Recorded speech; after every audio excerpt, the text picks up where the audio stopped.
The Galactic Council's chambers had never witnessed such unanimous fury. Representatives from 47 civilizations stood in perfect alignment for once, their varied forms, crystalline, gaseous, biomechanical, all radiating the same indignant energy. At the center of their rage sat a simple holographic display showing Earth's latest transgression. A human merchant vessel had refused to pay tribute to the Zilani Consortium, instead offering what their captain had called a hearty handshake, and our sincere thanks. Enough!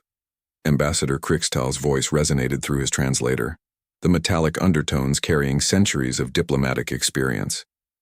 The humans mock our authority for the last time. They ignore our trade sanctions, violate our shipping lanes, and now they insult our most powerful members with their primitive gestures. Murmurs of agreement rippled across the assembly.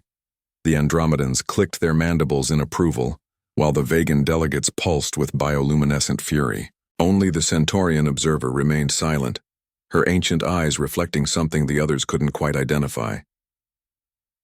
The motion is clear, Krixtal continued, his form shimmering with authority. We declare formal war upon the Sol system and its rebellious inhabitants. They will learn what happens when children play among giants. The vote was immediate and crushing, 47-0 in favor of war. What the council expected was panic, desperate transmissions pleading for mercy, perhaps a flood of human ambassadors rushing to grovel before their superior technologies and vast armadas. The humans had always been predictable in their emotional responses, quick to anger, quicker to fear. Instead, they got silence. Not the silence of a communication blackout or technical failure. Every human channel remained open, broadcasting their usual chatter. Weather reports, entertainment programs, shipping schedules. Trade vessels continued their routes as if nothing had changed.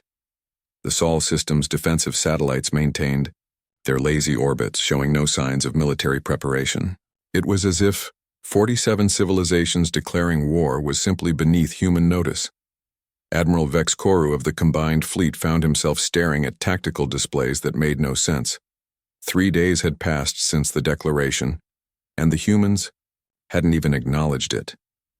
Their response to the most powerful military alliance in the galaxy was to continue broadcasting something called morning talk shows and shipping advertisements for a beverage called coffee. Perhaps they don't understand the gravity of the situation, suggested his tactical officer, a young Altarian whose scales rippled with uncertainty. Should we send another transmission explaining our military capabilities? Admiral Vex Koru had conquered 12 systems in his career.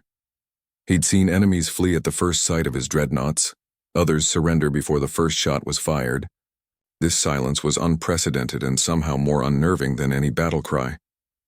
No, he replied slowly. Move the fleet to Sol. We'll show them gravity. The combined fleet emerged from hyperspace at the edge of the Sol system in what should have been the most terrifying display of force in galactic history. 2,000 vessels strong, stretching across space like a constellation of death, armed with weapons that could crack moons and shields that could withstand stellar storms. The humans' response was immediate and devastating in its simplicity. They invited the fleet to dinner. Unknown vessels came the transmission from Earth, delivered by what appeared to be an elderly human female with kind eyes. Welcome to the Sol system. We noticed you folks look a bit travel-weary. The Lunar Hospitality Station would be happy to accommodate your crews. Today's special is pot roast with mashed potatoes and green beans. Oh, and there's apple pie for dessert. Admiral Vex Koru stared at his communications officer. Did she just invite us for a meal? I believe so, sir. She also mentioned something called complimentary Wi-Fi and asked if any of our crew had dietary restrictions. For the first time in his military career, the Admiral found himself completely unprepared for the enemy's response. His tactical computers had no protocols for dealing with dinner invitations during an invasion. The silence stretched for another week. Human merchant vessels continued their routes, passing through the combined fleet as if the warships were simply part of the scenery. More than once, human captains waved at the enormous vessels or transmitted friendly greetings about the weather near Jupiter. It was Captain Sarah Chen of the freight hauler Denver's Dream who finally made everything clear. When hailed by Admiral Vex Koru's flagship, demanding she explain humanity's lack of response to the war declaration. Her answer was delivered with the patient tone one might use with a confused child. "Oh, that," she said, adjusting her coffee cup in zero gravity. "Yeah, we got your message about declaring war. Thing is, Admiral, we've been watching you folks for about 6 months now." The Admiral's blood chilled. "Watching us?" Captain Chen nodded pleasantly. "Every ship you sent to scout our system, every communication you intercepted, every strategic meeting you held on Arcturus Station. Did you really think we couldn't detect your surveillance? We've been preparing, Admiral. Just not in the way you expected." "Preparing how?"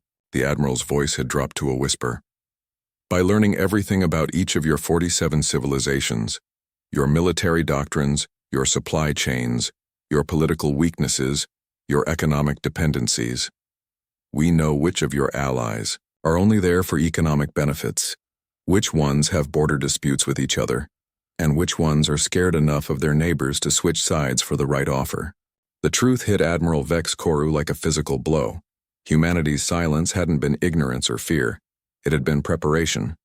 While the Council had been declaring war, the humans had been quietly dissecting their entire alliance. Captain Chen continued, her voice never losing its friendly warmth. "Right now, the Andromedans are discovering their food shipments have been delayed indefinitely. Something about paperwork issues with Earth-based shipping companies. The Zelani Consortium just lost their biggest mining contracts to human competitors offering better terms, and I believe the vegan delegates are dealing with some rather urgent labor disputes in their home system. Funny how these things happen." "You wouldn't dare," the Admiral began. "Admiral," Captain Chen interrupted gently, "you declared war on the species that convinced the Neanderthals to go extinct, turned Rome from a city into an empire, and talked the atom into splitting itself. Did you really think we'd respond with something as simple as weapons?" The silence that followed was different now. It wasn't the silence of indifference. It was the silence of a predator that had finished setting its trap. Within 24 hours, the first cracks appeared in the Council's alliance. 3 civilizations withdrew their fleets, claiming urgent domestic issues. By the end of the week, 17 more had followed. The Galactic Council's unanimous declaration of war had become a handful of species awkwardly explaining to their remaining allies why perhaps this whole war idea needed reconsideration. Admiral Vex Koru found himself alone in his ready room, staring at a personal message from Captain Chen. It contained coordinates for Earth's moon, a dinner invitation, and a postscript that would haunt him for years. "P.S. The pot roast really is excellent, and Admiral, next time you want to declare war on someone, you might want to make sure you're not fighting a species that learned strategy by playing chess against themselves for 4,000 years. See you for dinner." The combined fleet's retreat was as quiet as humanity's initial response had been. But now the silence carried a different weight, the weight of a lesson learned too late. The Council never formally rescinded their declaration of war. They simply stopped talking about it, the way one might stop mentioning an embarrassing childhood mistake. And in the Sol system, human freight haulers continued their routes, waving cheerfully at any alien vessels they passed, their holds full of cargo and their computers full of data on 47 different ways to win a war without firing a single shot.